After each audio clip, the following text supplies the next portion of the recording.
Hello नमस्कार दोस्तों, मेरा नाम सूरज है और आज हम लोग पढ़ने वाले हैं सहायक प्राध्यापक परीक्षा 2014 का क्वेश्चन पेपर, जो कि छत्तीसगढ़ लोक सेवा आयोग द्वारा आयोजित की गई थी 2014 में। ठीक है, इसका हम आज क्वेश्चन पेपर देखने वाले हैं। और बात करें तो इस एग्ज़ाम की, तो इस एग्ज़ाम में आपके दो पेपर हुए थे, फर्स्ट पेपर और सेकंड पेपर। फर्स्ट पेपर आपके 50 क्वेश्चन के थे, सेकंड पेपर आपके 100 क्वेश्चन के थे। फर्स्ट पेपर जो था वो जनरल पेपर था, सामान्य दिन पे था, और सेकंड पेपर आपके सब्जेक्ट से थे। ठीक है, तो सब में सामान्य मतलब जो सामान्य पेपर था उसमें 50 क्वेश्चन थे और सब्जेक्ट से आपके 100 क्वेश्चन पूछे गए थे। तो जो सब्जेक्ट से 100 क्वेश्चन पूछे गए थे उसके आज हम 50 क्वेश्चन देखने वाले हैं। ठीक है, तो चलिए हम ज्योग्राफी के क्वेश्चन पे आ जाते हैं। ये देख सकते हैं, छत्तीसगढ़ लोक सेवा आयोग सहायक प्राध्यापक परीक्षा 2014। और ये एग्ज़ाम की बात करें तो ये एग्ज़ाम आपका 28 सितंबर 2016 में आयोजित कराया गया था। ठीक है, ये सामान्य अध्ययन का, इसके 50 क्वेश्चन स्टार्ट के आए थे। ठीक है, तो हम ज्योग्राफी के क्वेश्चन पे आ जाते हैं। तो यहाँ से ज्योग्राफी का आपका क्वेश्चन स्टार्ट होता है और इसमें पहला प्रश्न पूछा गया है कि पृथ्वी के उद्गम के बारे में गैसों की ठंडी निहारिका कोल्ड नेबुला की परिकल्पना इसमें से किसके द्वारा दी गई थी। तो निहारिका परिकल्पना जो थी वो, जिसको कहते हैं वायुव्रास की परिकल्पना, उसको इमैनुअल कांट महोदय ने दिया था। बात करें इमैनुअल कांट की, तो ये एक जर्मन भूगोलवेत्ता थे जिन्होंने वायुव्रास परिकल्पना दी थी 1755 में। और इनका जो वायुव्रास परिकल्पना थी वो न्यूटन के गुरुत्व नियम पर आधारित था। ठीक है, अगले प्रश्न में चलते हैं। इसमें पूछा गया कि सोलफटारा इसमें से किसका प्रकार है। सोलफटारा इसमें से किसका प्रकार है, तो वो किसका प्रकार है, ये ज्वालामुखी का एक प्रकार है। जैसा कि आप जानते हैं कि जब ज्वालामुखी उद्गार होता है उसके समय आपको क्या क्या देखने को मिलता है, ठोस पदार्थ देखने को मिलते हैं, द्रव्य देखने को मिलते हैं, गैस, ये तीनों चीज़ें आपको देखने को मिलती है। लेकिन इसमें से जब गैस से निकलती है उसमें से 80 से 90% उसमें वाष्प होता है, जो हाइड्रोजन ऑक्सीजन का के रूप में निकलता है। ठीक है, आगे बात करें, अगले प्रश्न पे चलते हैं। इसमें पूछा गया निम्नलिखित में से कौन सा प्राथमिक चट्टानों की श्रेणी के अंतर्गत आता है। जैसा कि आपको पता है, जो प्राथमिक चट्टान है उसे वो कौन सी है, आग्नेय चट्टान, जो कि, और आग्नेय चट्टान कौन सी है, आपकी बेसाल्ट जो होती है वो आग्नेय चट्टानें होती हैं। बात करें आग्नेय चट्टानों का जो निर्माण होता है वो जो मैग्मा होता है, जब ज्वालामुखी के फटने के बाद जो मैग्मा बाहर पृथ्वी पे आता है, जो वो तीव्र गति से ठंडे होने से के बाद इन चट्टानों का, आग्नेय चट्टानों का निर्माण होता है। ठीक है, तो जैसे बेसाल्ट जो है वो आग्नेय चट्टान है, वैसे ही बेसाल्ट को प्राथमिक चट्टान के रूप में जाना जाता है। अगले प्रश्न में चलते हैं। अगले प्रश्न में पूछा गया है कि निम्नलिखित में से किसके परिणाम स्वरूप प्रस्तर जालकों का निर्माण होता है। तो प्रस्तर जालकों का निर्माण जो होता है वो पवनों के द्वारा होता है, पवन अपर्दन के द्वारा प्रस्तर जालकों का निर्माण होता है। बात करें हम प्रस्तर, इसमें जब वेगशाली पवन चट्टानों पर बार बार घिसती हैं, मतलब चलती हैं, आक्रमण होता है, तो नियंत्रण होने से अपघर्षण से उसमें अपघर्षण होने लगता है, तो उसके द्वारा ऐसे उसमें कुछ ऐसे निशान बन जाते हैं, तो उसको ही क्या कहते हैं, प्रस्तर जालक कहते हैं। तो जाली नुमा ऐसा उस पर हर जगह ऐसे ऐसे बन जाता है। लेकिन जब ये प्रक्रिया काफ़ी दिनों तक होती है तो इसमें होल जैसा, आपको छिद्र जैसा दिखने लगता है, और जब ये छिद्र टूट जाते हैं या खुल जाते हैं तो वो खिड़की के रूप में बन जाते हैं। ठीक है, तो उसी की बात करता है, इसमें किया गया है।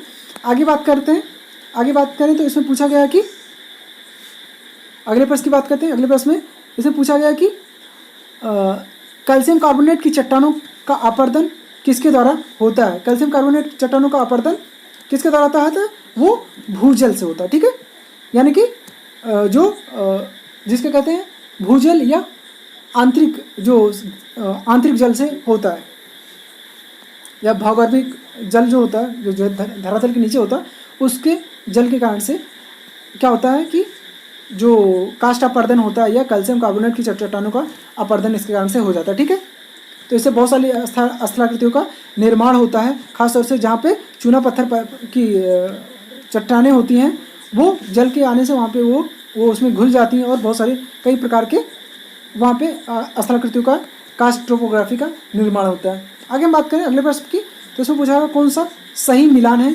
तो इसमें जो जल गर्तिका या वातोड़ होता है वो स्थलाकृति, वो अपर्दन द्वारा निर्मित होता है। ठीक है, बाकी जितने भी दिए जल गर्तिका, नदी स्थलाकृति है जो अपर्दन से होता है, बिल्कुल नहीं होता।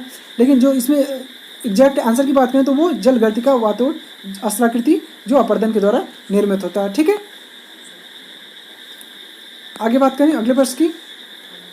तो हिम सुमार्जित या रोस मुटानी जिसे रॉस मोटानो कहते हैं निम्नलिखित में से किसमें पाई जाती है? तो रॉस मोटानो जो होता है वो हिम द्वारा निर्मित एक अस्त्राकृति है। ठीक है, तो इसको हम क्या कहते हैं? भेड़पीठ शैल भी कहते हैं, जिसकी आकृति आप देख सकते हैं कि ऐसे करके कुछ होती है। ठीक है, तो वो दूर से देखने में लगता है कि कोई भेड़ जैसी आकृति हमें देखने को मिलती है दूर से। ये हिम द्वारा निर्मित एक आकृति है। ठीक है, आगे बात करें इसमें स्ट्रेटी ज्वालामुखी नारकोंडम किस देश में स्थित है? तो जैसे का पता है कि जो नारकोंडम है वो भारत का सक्रिय ज्वालामुखी, एकमात्र सक्रिय ज्वालामुखी है। ठीक है, जो कि बैरन द्वीप पे, बंगाल की खाड़ी में स्थित बैरन द्वीप पर पाया जाता है। ठीक है,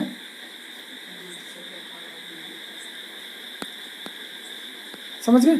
अगले प्रश्न की बात करें तो देखेंगे कि इसमें पूछा गया कि अपर्दन के डेविस चक्र का अंतिम चरण जो होता है, जैसे का डेविस ने अपर्दन के 3 चक्र बताए थे, इसमें युवावस्था, प्रौढ़ावस्था और वृद्धावस्था। तो वृद्धावस्था के में अंतिम चरण में जो स्थल रूप होता है वो उत्थित मैदान भूभाग से वो समतल मैदान में बदल जाता है, जिसको उन्होंने पेनीप्लेन कहा था। ठीक है, उसको पेनीप्लेन कहा था।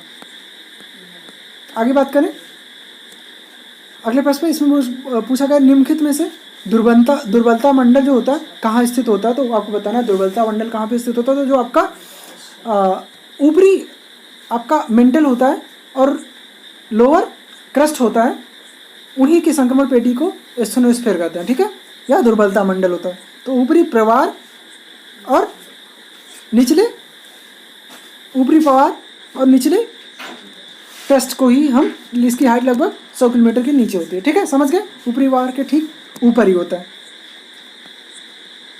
समझ गए होंगे आप लोग? आगे बात करते हैं अगले प्रश्न की। इसमें पूछा गया है बहुत ही आसान प्रश्न पूछे गए हैं। ठीक है, एक बार में ही आप पढ़ेंगे और आंसर आप कर सकते हैं। तो इसमें पूछा गया कि 26 जनवरी 2001 में भारत के किस राज्य में एक सबसे बड़ा भूकंप आया था? 2000 जैसा का पता है कि 26 जनवरी 2001 में जो भूकंप आया था वो भुज का भूकंप आया था और गुजरात में। ठीक है, वहाँ पे 6.9 तीव्रता का भूकंप देखा गया था। ऐसे ही 1991 में उत्तरकाशी भूकंप आया था, उत्तरकाशी में भूकंप। तो 1993 में श्रीनगर में, 1993 महाराष्ट्र लातूर भूकंप आया था जो काफ़ी फेमस है, बहुत सारे लोगों की जान गई थी। 1997 में मध्य प्रदेश जबलपुर में भूकंप आया था।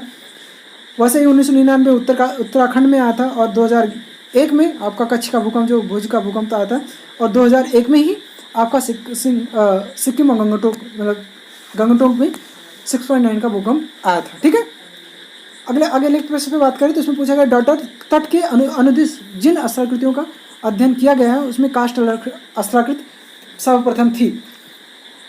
बात करें हम जो काष्ठ टोपोग्राफी होती है, यानी कि जो धरातल के अंदर जो अस्त्राकृतियाँ बनती हैं, उनका जब पहली बार अध्ययन किया जा रहा था तो वो अध्ययन आपका एड्रियाटिक सागर के किनारे किया गया था। ठीक है, एड्रियाटिक सागर के किनारे इसका सर्वप्रथम अध्ययन किया गया था, इसलिए इसको हम ज़्यादा विशेष महत्व देते हैं। ठीक है, इसमें क्या होता है कि जब जो एड्रियाटिक सागर था उसमें क्या था, चूना पत्थर की प्रधानता थी उन क्षेत्रों में। बात करें तो ये यूगोस्लाविया का एक क्षेत्र के नाम पर आधारित था।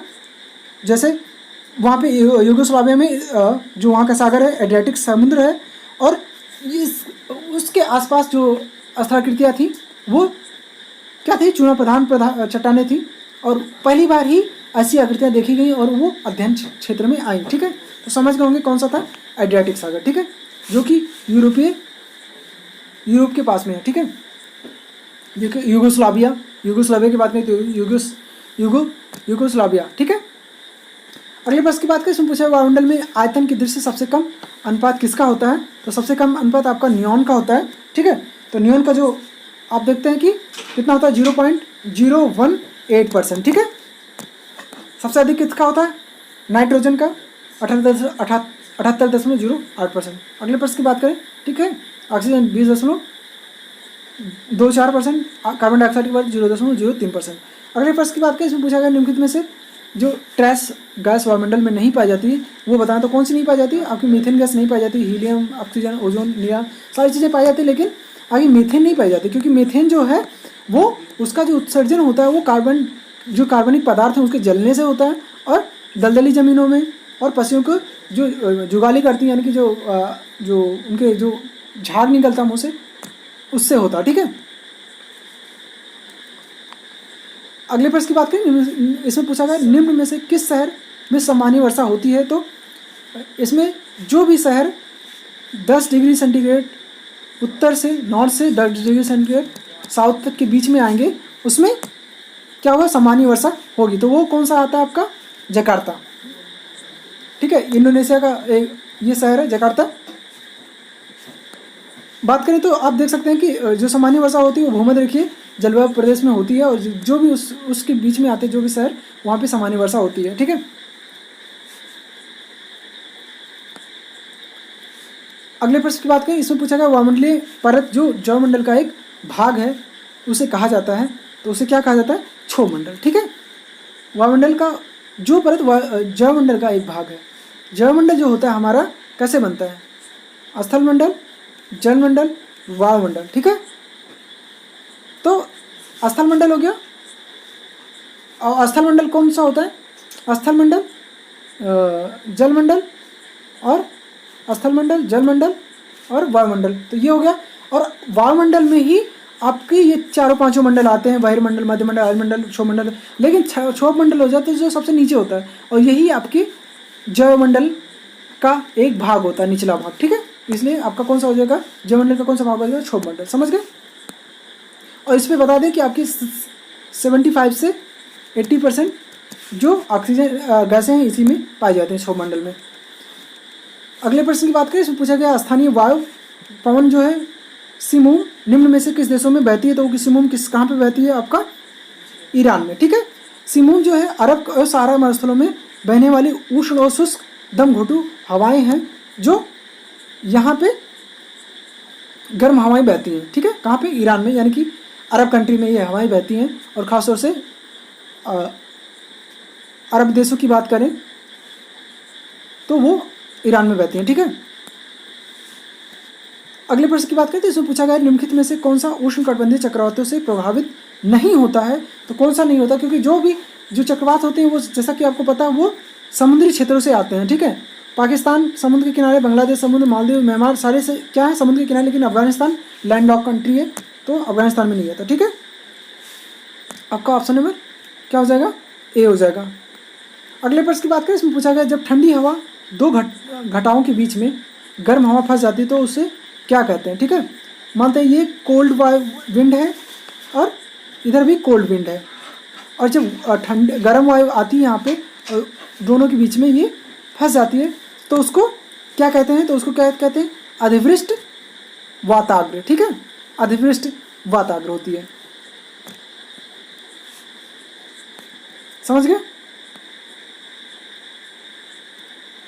अगले प्रश्न की बात करें तो इसमें पूछा गया क्षोभमंडल की मोटाई के ऊपर सबसे अधिक होता है, किसके ऊपर होता है? क्षोभमंडल की जो मोटाई है सबसे अधिक मोटाई आपको किसके ऊपर देखने को मिलेगा?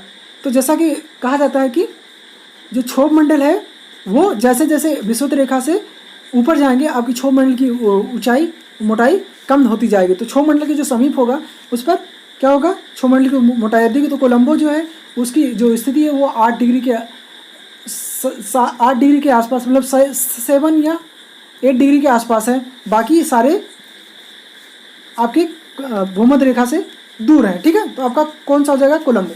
समझ गए लॉजिक? बहुत आसान सा प्रश्न था ये। अगले प्रश्न की बात करें तो इसमें पूछा गया है कि इसमें कोपेन जलवायु प्रकार पूछा है कि कौन सा कोपेन जलवायु प्रकार होगा। तो देख सकते हैं कि इसमें ए जो होगा, ठीक है, इसमें कोपेन के जलवायु प्रकार पूछा है, तो जो ए होगा वो कौन सा हो जाएगा? मालदीव। ठीक है, एक जो प्रकार की जलवायु होगी वो मालदीव की हो जाएगी, बी जो है वो सऊदी अरब की हो जाएगी, और सी जो आपकी पुर्तगाल की हो जाएगी, और डी आपकी जापान की हो जाएगी। ठीक है, तो ऑप्शन नंबर कौन सा हो जाएगा आपका? ए। ठीक है, ऑप्शन नंबर ए से हो जाएगा। समझ गए? अगले प्रश्न की बात करते हैं। अगले प्रश्न में पूछा गया कि 20 डिग्री पर उस वायुराशि की लगभग अपेक्षिक आर्द्रता क्या होगी, जिसमें निरपेक्ष आर्द्रता 10 ग्राम प्रति मीटर स्क्वायर है। और जब 20 डिग्री सेंटीग्रेड पर घन मीटर वायु अधिकतम 17.3 ग्राम जल धारण कर पाती है, तो उसका आपेक्षिक आर्द्रता बताना है। तो आपेक्षिक आर्द्रता जो का फार्मूला होता है वो क्या होता है, निरपेक्ष आर्द्रता बटे आर्द्रता सामर्थ्य, ठीक है, गुणे 100। तो इसमें क्या हो जाएगा आपका 10/3 इंटू 100, ठीक है। तो आप इसको काटेंगे तो आपका कितना आ जाएगा 58%, ठीक है, समझ गए। आपको क्या करना है कि जो निरपेक्ष आर्द्रता बटे जो सामर्थ्य है गुणे 100 कर देना, आपका आंसर आ जाएगा, समझ गए। अगले प्रश्न की बात करें। अगले प्रश्न पूछा कि निम्नलिखित में से किस देश में अधिकतर पश्चिमी हवाएं चलती हैं। इसमें बताना है इसमें से कौन से देश जो ऐसे देश हैं जिसमें अधिकतर पश्चिमी हवाएं चलती हैं, यानी कि पछुआ हवाएं चलती हैं। तो इसका लॉजिक आप ये है कि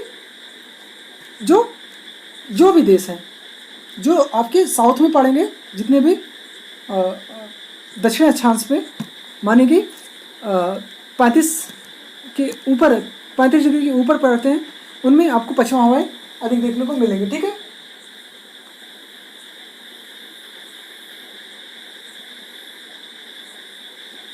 ठीक है, ऐसा ही कुछ है।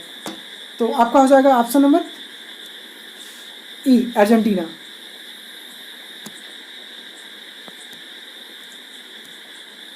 अगले प्रश्न की बात करें। इसमें पूछा गया सबसे अधिक चौड़े महाद्वीपीय समतल मैदान कॉन्टिनेंटल कौन से किस भाग में से जुड़ी हुई है, आपको बताना है। जैसा कि आपको पता कि इसमें पूछा कि सबसे अधिक चौड़ी महाद्वीपीय समतल जो होता है ना कि कॉन्टिनेंटल शेल्फ जो होता है, शेल्फ कौन सा है, तो किसका है, साइबेरिया का, ठीक है।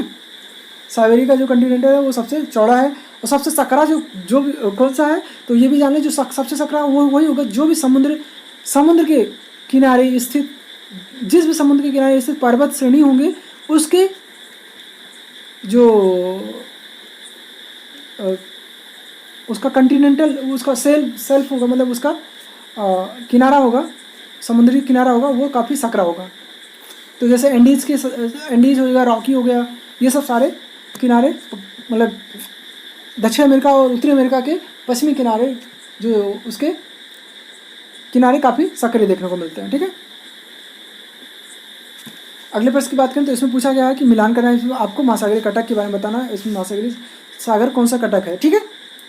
तो आपका अटलांटिक का जो कटक है उसमें अटलांटिक कटक कौन सा जाएगा, डॉल्फिन रिज हो जाएगा। प्रशांत महासागर की बात करें तो मेंडेवु रिज, ठीक है, मेंडेलिव, ठीक है, प्रशांत महासागर से मेंडेलिव कटक हो जाएगा। आर्कटिक की बात करें तो कौन सा हो जाएगा, कोकस हो जाएगा, और एडन हो जाएगा अरब का, ठीक है, समझ गए। डी ऑप्शन हो जाएगा इसका सही। अगले प्रश्न की बात करें तो अगले प्रश्न में पूछा गया है कि महासागरीय तल का सबसे गहरे भाग में स्थित होता है। तो सबसे गहरा भाग कहाँ पे स्थित है, तो ये तो बहुत बार पूछा जा चुका है। तो किसमें है, प्रशांत महासागर, जिसको कहते हैं कि मैरियाना ट्रेंच या चैलेंजर गेज, जो 11,000 के आसपास इसकी गहराई आपको देखने को मिलेगी, ठीक है। अगले प्रश्न की बात करें। इसमें पूछा गया महासागरीय कटक डॉल्फिन रिज स्थित है। तो डॉल्फिन रिज कहाँ पे स्थित है ये आपको बताएं, तो कहाँ पे स्थित है, वो आपका अटलांटिक महासागर में, ठीक है। और दक्षिण अटलांटिक की बात करें तो वहाँ पे आपको चैलेंजर कटक भी देखने को मिलता है। दोनों फेमस है, एक डॉल्फिन रिज है और एक आपका चैलेंजर कटक है, वो दक्षिण में है, और डॉल्फिन रिज आपको उत्तरी क्षेत्र में देखने को मिलता है। तो दोनों इंपॉर्टेंट है, याद रखिएगा। अगले प्रश्न की बात करें तो निम्नलिखित में से कौन सा महासागरीय निक्षेप का एक अबुंधी यानी कि बेलापवर्ती निक्षेप है। तो कौन सा है आपका लाल मृत्तिका है, जो महासागरीय निक्षेप में अबुंधी निक्षेप यानी लाल मृत्तिका है जो सर्वाधिक निक्षेपित पाया जाता है। इसमें मुख्यतः एल्यूमिनियम हाइड्रेट, ठीक है। इसमें पूछा जो लाल मृत्तिका होती है वो सागरीय क्षेत्रों में अधिक निक्षेपित होती है, ठीक है, इनकी संख्या अधिक होती है। अगले प्रश्न की बात करें। इसमें पूछा कि हस्तक्षेपी या उथली सरणी चैनल या अनूप लैगून सामान्यतः किस किनारे से जुड़ी प्रवाल भित्तियों को कहा जाता है, ठीक है। तो किससे कहा जाता है, वो फ्रिंगिंग रिफ जो होते हैं, ठीक है, महाद्वीपों और तटों के से लगे प्रायद्वीप को फ्रिंगिंग रिफ कहा जाता है, ठीक है। जो महाद्वीप और तट द्वीप से लगे होते हैं, जैसे मानते हैं ये द्वीप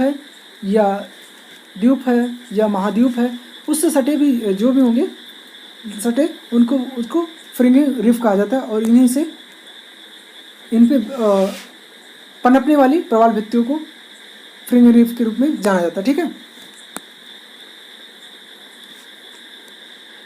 इसमें अगले प्रश्न की बात करें, इसमें पूछा गया महाद्वीपीय महासागरीय जल में लवणता का दूसरा सबसे बड़ा घटक कौन सा है, ठीक है। आपको बताना है कि लवणता का सबसे बड़ा घटक दूसरा क्या है, तो आपका क्या हो जाएगा, मैग्नीशियम, ठीक है। मैग्नीशियम वो है जिसमें सबसे बड़ा घटक है। मैग्नीशियम पहले में आ जाता है कल सोडियम क्लोराइड, फिर दूसरा आ जाता है मैग्नीशियम। सोडियम क्लोराइड की बात करें तो आपका 77% है, और मैग्नीशियम क्लोराइड की बात करें तो लगभग 10.9 यानी कि 11% के आसपास है, जो इसका बहुत बड़ा योगदान है, ठीक है। पहला आपका सोडियम क्लोराइड हो जाएगा, दूसरा आपका मैग्नीशियम हो जाएगा, ठीक है। अगले प्रश्न की बात करें, इसमें पूछा गया निम्नलिखित में से किस जलराशि की लवणता सबसे कम है, तो सबसे कम जल लवणता किस में है, आपको बाल्टिक सागर में, ठीक है, जहाँ पे लवणता आपको देखने को मिले 3 से 15 तक, ठीक है, जो काफ़ी बहुत ही कम है, ठीक है। अगले प्रश्न की बात करें, इसमें पूछा गया निम्नलिखित में से किस समुद्र जलमार्ग का आर्थिक महत्व अधिक है, तो किसका आर्थिक महत्व अधिक है आपको देखने को मिलता है, तो वे सुएज नहर का महत्व अधिक देखने को मिलता है। सुएज नहर के निर्माण की बात करें तो वो 1859 में बनाया गया था, जिसकी लंबाई आप देखेंगे कि 165 किलोमीटर है, और चौड़ाई की बात करें तो 60 मीटर, गहराई की बात करें तो 10 मीटर गहरा है, ठीक है। अगले प्रश्न की बात करें, इसमें पूछा गया निम्नलिखित में से किस अधिनियम और प्रावधानों द्वारा जलयानों और अपतटीय मंचों से होने वाले प्रदूषण का नियंत्रण भारत सरकार द्वारा किया गया। ये यूजीसी नेट एग्जाम में भी पूछा जा चुका है, तो कौन सा होता है, मर्चेंट शिपिंग अधिनियम 1958, ठीक है, याद रखिएगा, यह इंपॉर्टेंट प्रश्न है। अगले प्रश्न पे चलते हैं। अगले प्रश्न में क्या पूछा गया, आपको महासागर दिए गए और खाइयाँ बतानी कि कौन से महासागर में कौन सी खाई पाई जाती है, तो ये आप बताइएगा, ठीक है। तो अटलांटिक जो है आपका अटलांटिक महासागर, उसमें आपको रोमंच खाई देखने को मिलता है। प्रशांत महासागर में चैलेंजर, हिंद महासागर में कैमन, और कैरिबियन में आपका डायमंटिना देखने को मिलता है, ठीक है, आप समझ गए होंगे। अगले प्रश्न पे चलते हैं। आधुनिक भौगोलिक विचारधारा की नींव किसने रखी थी, आधुनिक भौगोलिक विचारधारा हम्बोल्ट और रिटर महोदय ने रखी थी, ठीक है। और बात करें तो हम्बोल्ट की किताब का नाम कॉस्मॉस, और रीडर का नाम इसका कॉस्मॉस हो जाएगा, इसका हो जाएगा एडकुंडे, ठीक है, ये एडकुंडे हो जाएगा, ठीक है, समझ गए। अगले प्रश्न पे चलते हैं। इसमें आपको मिलान करना है, कौन सा मिलान सही होगा। जो नियतवादी थे रेडजल थे, संभववादी आपके ब्लास थे, और टेलर महोदय थे, ठीक है। अगले प्रश्न पे चलते हैं। इसमें बताना है गणितीय भूगोल वेत्ता संस्थापक कौन से, तो आपके थेल्स और अलेक्जेंडर महोदय जी थे, ठीक है। अगले प्रश्न पे चलते हैं। इसमें रुको और जाओ नियतवाद की अवधारणा किसने दी थी, तो गिलफर्ड टेलर महोदय ने कहा था कि रुको और जाओ या नियतवाद, ठीक है। और इन्होंने इनकी किताब का नाम ठीक है, हम उसको आगे बताते हैं। अगले प्रश्न पे चलते हैं। इसमें पूछा गया कि कौन से पर्यावरणीय नियतवाद का समर्थक नहीं था। इसमें बताना कौन सा पर्यावरणीय नियतवाद का समर्थक नहीं था, तो कौन से नहीं थे, ठीक है। तो ये आपको बताना, तो जो कार्ल सावर थे वो इसके समर्थक नहीं थे। अगले प्रश्न पे चलते हैं। इसमें पूछा गया भारत में विशेष और सामान्य शाखाएं दोनों हैं, इसे पहचानने में हेटनर किसके द्वारा सहमत हुए थे, ठीक है। तो किसके द्वारा सहमत हुए थे, वो वारेनियस के द्वारा। तो क्योंकि वारेनियस ही वैसे पहले भूगोल होता था जिन्होंने भूगोल को विशिष्ट और सामान्य भूगोल में बांटा था। डुअलिज्म यहीं से स्टार्ट होता है, इन्हीं के काल से।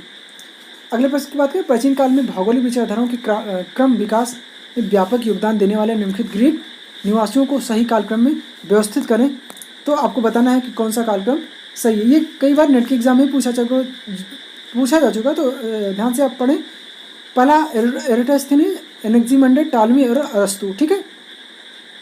तो ये आपका ऑप्शन सही हो जाएगा, ऑप्शन नंबर बी। अगले प्रश्न पे चलते हैं। अगले प्रश्न पूछेगा निम्नलिखित में से किसके प्रयासों में भूगोल का आधुनिक काल आरंभ हुआ, तो किसके काल में आरंभ हुआ, आपका हम्बोल्ट, जिन्होंने कॉस्मोस की पुस्तक लिखी थी। ठीक है, निम्नलिखित कथनों को पढ़ें और बताएं। ठीक है, आप उसमें बताएं। तो 19वीं सदी में के उत्तरार्ध में जर्मन भूगोलवेत्ताओं में रटजल का प्रभुत्व था, बिल्कुल सही। रटजल ने एंथ्रोपोजोग्राफी शब्द का प्रयोग किया, बिल्कुल सही है। रटजल डार्विन के प्रजातिवाद, डार्विन की प्रजातियों के क्रम विकास के सिद्धांत के अत्यधिक प्रभावित है। तीनों तीन, तो ये आपके तीनों ऑप्शन सही हो जाएंगे। ठीक है, तो ऑप्शन नंबर आपका 1 सही हो जाएगा। अगले प्रश्न पे चलते हैं। अगले प्रश्न की बात करें तो आप देखेंगे कि आपको मिलान करना है। तो जो आपके हेरोडोटस थे, तो हेरोडोटस ने क्या किया था, गणितीय भूगोल की बात करेंगे। टालमी जी थे, वो मानचित्र की बात करते थे, और अल्बेरोनी भूगोल के इतिहास की बात मानना चाहिए, वो इसकी बात करता है। ठीक है, तो ऑप्शन नंबर आपका कौन सा हो जाएगा, ए सही हो जाएगा। अगले प्रश्न पे चलते हैं। 95 इसमें पूछा गया, मतलब 45 नंबर, इसमें पूछा गया कि भारतीय भूगोलवेत्ता और भौगोलिक शोध का क्षेत्र। तो जो देखते हैं कि इसमें मोहम्मद शफी, ठीक है, जो मोहम्मद शफी है वो कृषि भूगोल से संबंधित हैं। ठीक है, आर डी दीक्षित जो राजनीतिक भूगोल से संबंधित है। गोयल महोदय जो है जनसंख्या भूगोल, और एल सी क्षेत्रीय भूगोल। ठीक है, तो ऑप्शन नंबर आपका कौन सा हो जाएगा, ऑप्शन नंबर डी सही हो जाएगा। ठीक है, ऑप्शन नंबर डी आपका सही हो जाएगा। किस वर्ष में विश्व की जनसंख्या 1 अरब हो गई थी? ठीक है, तो वो बताना है। तो 1 अरब कब हो गई थी आपकी? ठीक है, ये 1 अरब हो गई थी। आगे बढ़ते हैं।